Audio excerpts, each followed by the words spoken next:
We are back for English 1102. This is the second part of Schindler's List. We're going to finish it up today. There's really two parts to what this video is going to cover.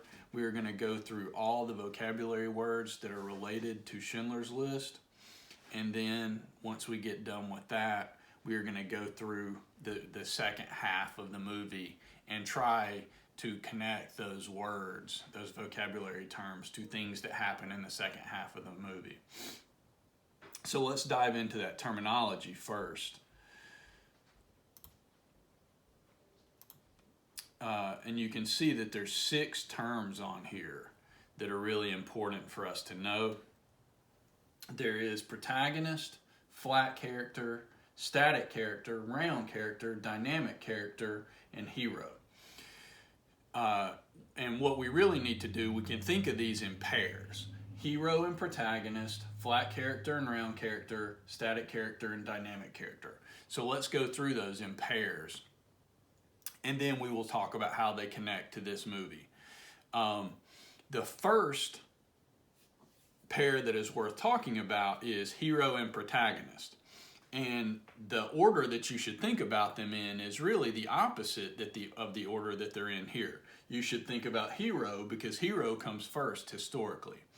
Hero is a term in the sense of storytelling and literature, if you want to call it that, has had for thousands of years, 4,000, 5,000 years. It is the reason that literature, as we think of it as these stories of history and culture came into being, is to tell us stories of heroes. Most of the stories of the ancient world are stories of heroes. That's why they're stories. That's why the main characters in them get to be the main characters in stories, is because they're heroes. Whether it's the Hebrew Old Testament or the Iliad and the Odyssey, you know, the hero of the Iliad is Achilles, the hero of the Odyssey is Odysseus. The first piece of Western civilization literature that we accept now, Gilgamesh. Gilgamesh is the hero. Most of the stories of the ancient world are heroic stories. And of the first 1,000 years of the AD era, the CE era, most literature is stories of heroes. You think of Beowulf in English literature, which is our first epic. Beowulf is a hero. He's a monster-killing, head-chopping, super strong hero. In Western civilization and culture, it is really not until about 1300, the late 1200s, 1300s, that any person gets to be the subject of literature that's not a hero and has traditional heroic traits. The traditional qualities of heroes are some mix of these qualities right here. Courage, you have to be brave. You're doing these brave things. You overcome fears, confront challenges. You deal with your fears and overcome them. Virtuosity, this has to do with being good and with being honest, not being foolish, being judicious and skilled, those kinds of things. You're not greedy or evil or things like that. Heroes are willing to make sacrifices. Heroes are determined. Heroes have focus. They have compassion. They identify with other people. They're not cold and cruel. And they persevere. They have perseverance. They overcome challenges. They keep going. They don't just give up. Even if they encounter failure, they're determined to get past it and fight till they achieve success. Those kinds of things. Those are traditional heroic qualities, the things that we traditionally identify with a person being a hero.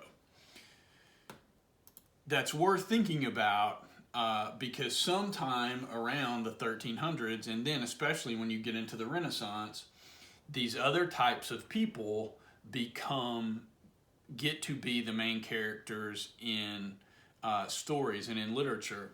And what you get when you get a main character who does not have those traditional heroic traits, they may even be scared. They may not have courage. They may not be able to persevere. They may just give up. They may not be so virtuous as we traditionally think of. But they get to be the main characters of the stories. Those people who they're not heroes for one reason or another, but they're the main characters of the stories, those people are protagonists. All that means is the main character of the story, who is not traditionally heroic. And so protagonists have that, the story revolves around them, but they are not doing those things that for thousands of years we assumed that heroes would do. And so you get hero who has some or most of these heroic traits, and then protagonist. The first protagonist that most people point to is Dante in Dante's Inferno in the 1300s, because Dante is not traditionally brave. He is not traditionally strong and skilled. He is not especially virtuous. And so he's missing a bunch of those heroic traits, but he's clearly the main character of the story. The second pair of these that's worth thinking about is static character and dynamic character, because it's relatively easy to understand static character and dynamic character. Static characters stay the same. Over the course of the entire story, if a character does not change, if they always do the same things, behave in the same ways, and especially want the same things, and what they want doesn't, their motivations never change, those are static characters. It's most people, if you want to connect this to Schindler's List, most people would tell you that there are two main static characters in Schindler's List. There's Itzhak Stern, who from the beginning of the movie, he's trying to help the Jewish people, and that's his motivation, and it never stops being his motivation. The ways that he does that and the people that he is willing to let help him do that may change and may alter, but his main motivation, his main desire, what he wants doesn't change. He is static in the sense that he wants the same thing. He accomplishes in different ways and goes through different methods to get it, but what he wants, which is to help and then save the Jewish people, doesn't change, which makes him probably a static character. The other static character in this movie, most people would tell you, although it's a little bit arguable, is Amon Gert, the Nazi commander. When he first gets into the movie, when you first see him, what he wants is to follow the orders of the Nazi military regime. He wants to imprison and eventually kill the Jewish characters as part of the Holocaust. There seems to be a moment in this movie where Schindler, talks to him about having mercy and treating people a little bit differently and having that more heroic compassion for people. He tries to do it for a little while, ultimately isn't able to do it. And the last time you see him in this movie, when he is being hung after the war, one of the last things he says is Heil Hitler. And it seems to confirm that he is static and hasn't changed. He is a Nazi start to finish and a believer in Nazi ideology start to finish, which sort of confirms that which sort of supports the argument, if not confirms, that he is static and has stayed the same start to finish. Dynamic characters, though, change. They grow, they develop, or they want different things. They are capable of complex emotions. They are capable of surprising us. And over the course of the story, if you take the story as a whole, they have changed. They have grown, they have developed, they have gone from wanting one thing to wanting another. They are different. At the end of the story, they are different people than they were at the beginning. The common assumption about Schindler's List is that Schindler is dynamic, that he went from, but this is sort of a simplistic reading, and over the years I've seen students argue, no, he's static. He went about doing things a different way, but what he wanted was always the same. The common reading of this movie is that Schindler the first hour of the movie is devoted to showing you that he wants money, that he wants and he wants the power connected with money, but that the first hour of this movie shows him as this greedy, not necessarily compassionate person. And that by the end of the movie, he has changed, and he is a dynamic character because he has changed. He doesn't care at all about money, and in fact, at the end of the movie, he is broke and has given up all his money, because what he has decided his work should be and what his motivation should be is saving these people's lives. He doesn't matter how much it costs him. At the end of the movie, he takes that gold pin, and the gold means nothing to him. What matters to him is that he could have saved one or two more people, that he could have saved one more person, and he didn't. The gold, the wealth has no meaning. The lives and the saving people have become his motivation. And so he has come full circle and totally changed, and that change makes him a dynamic character. The last pair of these is flat characters and round characters. This is an idea, the idea of flat characters and round characters, we can point to a very specific person who gave us this ideas. This comes from a 1927 book called Aspects of the Novel by Ian Forster. And Forster spends 2 chapters in that book defining what flat characters are and what round characters are. Flat characters are very similar to static characters, but not exactly the same. Flat characters are one-dimensional. They don't have depth. They're not capable of wanting more than one thing. They're rolling stories. They're almost like two-dimensional sort of cardboard cutout people. They're usually background characters. They are only capable of wanting one thing. Flat characters are immediately recognizable and can usually be represented by a single sentence. When Forrester talks about this, he gives you several examples. This character from a Charles Dickens novel who she only wants revenge through the whole novel. A flat character who seeks only revenge for being abandoned on her wedding day. Flat characters lack depth. Their role in the book is to support main characters, and they maintain their familiar characteristics throughout the story. The other commonly given example of this is the mother in the novel Pride and Prejudice. The mother is a flat character because she only wants one thing, which is for her daughters to get married. She never wants anything else in the book. She never really talks about anything else. She has that one motivation. That is the only motivation she has. So she is this sort of one-dimensional, flat character. That is not the same as round characters. Round characters, to be dynamic, if you want to connect this to static and dynamic, to be dynamic, a character has to be a round character, because round characters are capable of change, capable of wanting different things, capable of wanting more than one thing. Round characters are three-dimensional, they're complex, they're complicated, they appear human with multiple aspects to their personalities. They often let us know what they are thinking. So often what makes round characters round is you can see into their mind and they're juggling thoughts and desires. They can surprise us because they're complex and complicated. They're convincing and rich in character with flaws. They have potential to change and develop. They experience conflict and therefore character development. To develop as a character, you have to be a round character because you have to be capable of that kind of growth and development. You can sort of, if you want to apply this to Schindler's List, you can see that all of the 3 main characters, even if you read Gert and Itzhak Stern as static, they are probably round characters. They are capable of surprising actions. They are capable of at least trying to change. They are layered, complex characters. Many of the other characters are these sort of flat characters, just in the sense that they're not developed. They're there in the background.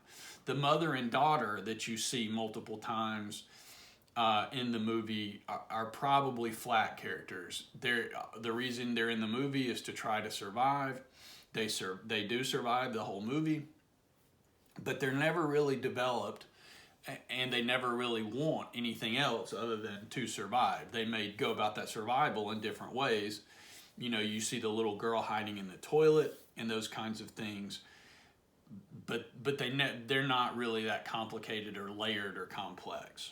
And so that gives you all 6 of the terms that we have for Schindler's List.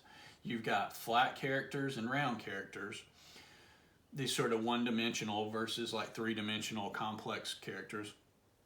You've got protagonist and hero, and you can decide if Schindler is a protagonist or a hero in this movie.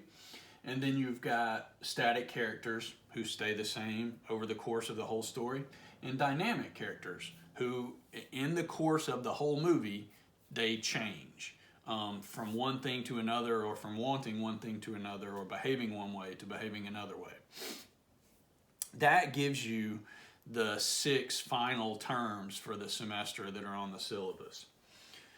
The other thing that I wanted to go through is the last, at least half of this movie. I have a few notes here that I want to go through. I'm going to go through them as quick as I can. About 47 minutes into this movie, you get this scene, and I'm going to start here and then just go forward as quick as I can. You get this scene where Schindler saves Stern, his accountant, from being deported on the train. And when he saves him, right here, you get this where Stern has forgotten his work permit, which is why he got put on the train. He is going to be deported, sent to a concentration camp. And when Schindler saves him, he makes clear that the only reason he saved him is because it would damage his business. It's not because he's worried about Stern or cares about what would have happened to him. It is because who would have run his business? How much damage would it have done to his business? Then where would I be? Is this sentence that you get. He needs him for the business. It is this suggestion. It's one of the last real suggestions in the movie of him being self-centered, focused on his profit, focused on making money in his business. Almost immediately after that, you get this section where the concentration camp, which is called Platzau, is built. The concentration camp is built, and Gert comes into the movie to supervise the building of the camp. You see him, he has one of the engineers executed when she says that they have to rebuild one of the barracks. He is the last main character that you see come into the movie. And then you have this long section, it's maybe the longest controlled section, and it starts right here, where they move all of the Jewish people, what is historically called the liquidation of the Krakow ghetto, where they move the Jewish people from the ghetto into Platzau concentration camp. And it takes 20 or 30 minutes in the movie. You see these people being moved out. And there's an important moment here, because when Schindler meets Gert in this movie, when he meets him for this very particular reason, and let's jump ahead to that if we can find it. For this very particular reason, and you see them talking in this long scene right here, for this very particular reason, which is that Schindler has to buy his workers out of the concentration camp and to have them come back to work in his factory. And they have this conversation here where Schindler agrees to essentially pay Gert every month, pay him a bribe to get his workers out of the concentration camp and back into his factory. And so you get that scene. It's about an hour and 20 minutes into the movie. What comes next, once the concentration camp is set up, is you get these scenes of Gert murdering his workers, shooting them off of his balcony, just sort of randomly executing them. And at the same time that's happening, you get that cycle of Stern convincing Schindler to buy more workers, to take some workers in. What is commonly called the chicken boy in the movie, the boy who's talking about stealing the chicken, the man who is making hinges, and then Schindler buys him and moves him to his factory. And then there is also the woman who comes and asks Schindler to save her parents. Schindler at first doesn't want to do it, but after he talks to Stern, he agrees and buys both of her parents and moves him to his factory. So you've got Gert killing workers and Schindler slowly sort of changing and agreeing to take in one or two workers, fine. There is also in that middle section of the movie, about an hour and 38 minutes in, somewhere around there. Let's see if we can get there. You have this scene where Schindler talks to Gert's maid, Helen, and here is where the woman's parents are saved, right here. Let's see if we can find the talking to the maid. Here is that scene where he has this long conversation with her. He realizes what Gert is like, what it's like to live in his house or to be in his concentration camp. And it clearly affects Schindler. and he has more of an understanding of what these Jewish people are going through living in this concentration camp. It is after that that Schindler talks to Gert and tries to convince him to have mercy. He tries to change him and make him not be so harsh and cruel. You have this, here's this conversation right here. Gert tries to change. You know, he pardons somebody that's smoking on the job. He tries to pardon the boy that works in his house and is cleaning the bathtub, but ultimately he kills him. He executes him. We're back to the killing people from the balcony. And then there are these scenes a little bit more than 2 hours into this movie where you see Schindler starting to change. And he's very clearly starting to become a different person than he was at the beginning of the movie. He is arrested for kissing the Jewish girl at his birthday party, which is what you see right here. And he is almost immediately released because he is friends with Gert and friends with these other Nazi officials. But he is arrested. And then almost immediately after he gets out of jail, he sees the burning of the bodies in the mountains outside of Krakow. That's about 2 hours and 15 minutes. 2 hours and 16 minutes in there. He sees the body of the girl in the red coat being burned. She's being hauled by on a wheelbarrow, and he sees her, this girl that he saw during the liquidation of the ghetto, and then he sees that she was killed and her body's being burned. And he also, there's this scene where he has these Jewish people are being deported on a train car, and it is a really hot day, and they're just struggling to breathe and passing out. He has the train cars hosed down to cool them down.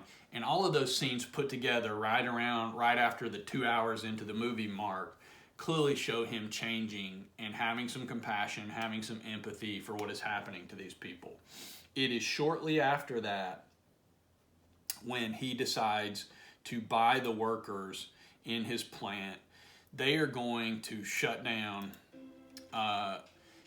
the Nazis decide to shut down Platzau, the concentration camp, move all of the prisoners to Auschwitz, and almost certainly execute all of them. And it is right then that Schindler decides to buy his workers from Gert and move them to the second factory, which is only open for about 10 months. That he decides to buy his workers, move them back to his hometown, which is called Brenlitz, in what is now the Czech Republic, Czechoslovakia. And you see them making the list right here, he and Stern. This is where the movie gets its title. Schindler's List is this list of workers that he buys. You see him giving this briefcase of money to Gert right here to buy his workers, save them from being deported to Auschwitz death camp, and move them to his own factory and try to save them for the rest of the war. Most of the last hour of the movie is at that second factory where he has bought the workers and saved them. There is that scene where his female workers accidentally get sent to Auschwitz anyway, and he goes to Auschwitz and endangers himself and buys the women workers a second time by giving the commander of that camp a bag of diamonds. And if you want to connect that to the vocabulary, that is maybe one of the most heroic things that Schindler does in the movie. Is he could have just said, well, they're gone, I tried, but they got away. He instead goes to the most famous death camp of the Holocaust. You know, more than 1 million people died at Auschwitz. It's a scary, terrifying place. And when you see it in the movie, you can see, you know, smoke coming out of these chimneys, and the women are terrified to be there, and they're stripped down, and they're sent into that shower room. It's just a scary place, and he goes there. He bribes the commander of Auschwitz with that bag of diamonds, buys the women workers, gets them back to his plant. And then you see the movie go pretty fast through that last 10 months of the war till you get to the end of the war. Schindler is broke, but the Russians and the Americans have defeated the Germans, and the war is over. And at the end of the movie, see if we can get somewhere near there, you see Schindler give that speech about how he convinces the remaining Nazi soldiers to leave without killing anybody. And then at the end of the war, Schindler is broke. He has totally run out of money. you have this famous scene at the end right here where he and Stern are talking. He is totally run out of money. He has to run away. He and his wife both have to run away and go into hiding because they were members of the Nazi Party. And all he cares about is that he could have saved one more person, and he didn't. You see them right here giving him this concentration camp prisoner's uniform to try to disguise him, because if he is caught, he could be executed as a Nazi war criminal, because he was a member of the Nazi political party and he owned a factory that helped the Nazis. But at the end of the movie, he has saved over 1,100, maybe 1,200 people by hiding them in his factory and pretending that they were essential workers and paying off the Nazi government. You see all these workers right here. He and his wife are forced to flee and go into hiding at the end of the movie. And clearly, as I said, all he cares about is not the money that he has made or the money that he has lost. And probably at the height of his wealth in maybe 1942, 1943, Schindler was worth to us what would be 15, 18, 20 million dollars. By the end of the war, he has lost all of that. He is completely broke, and all he cares about is that he wasted some of that money, and he could have saved more people, and he didn't. And so you get the end of this movie where he drives away and goes into hiding. There's a little bit more at the end of the movie that tells you what happened to these people. You see Schindler's grave. He is buried in Jerusalem. You see Gert. After the war, he is hung. He is executed as a Nazi war criminal. There are any number of, over 6,000 people who are the children and grandchildren of the people that Schindler saved in World War II. And you see them walking by his grave here in Jerusalem. And this is a long movie, but part of the longness of it is to see how some people in this movie change. Some people are these sort of static characters, even if they try to be dynamic, And some of them, and Schindler probably is dynamic and changes his motivation, changes what he wants, changes the result he wants to get out of the war, those kinds of things.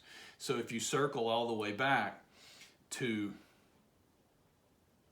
the terminology, you can see how protagonist and hero, those both apply to this movie in one way or another. Even you sort of need to decide if Schindler is a protagonist or a hero.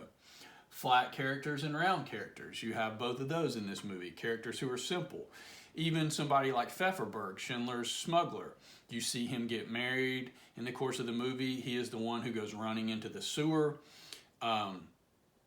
when they're cleaning out the ghetto. He is sort of on that line. He may be a flat character, he may be a round character, but you sort of have to decide. And then static and dynamic characters. Some people change, some people stay the same. That gets us through Schindler's List and gives us some groundwork for these terms and how you might apply them to characters in the story. One of the reasons this movie is on the syllabus is because it gives you so much opportunity to think through and try to apply these concepts, these terms. If you have questions about any of these concepts or about how to use them and apply them to characters in this movie or other characters that we've talked about over the course of the semester, just be in touch with me and I'll be happy to talk through it with you, try to figure, if you don't understand these concepts, get with me and we'll try to make them clearer. Otherwise, thank y'all for your time. I hope you enjoyed this video. I hope you enjoyed Schindler's List, and we'll talk again soon. Thanks a lot.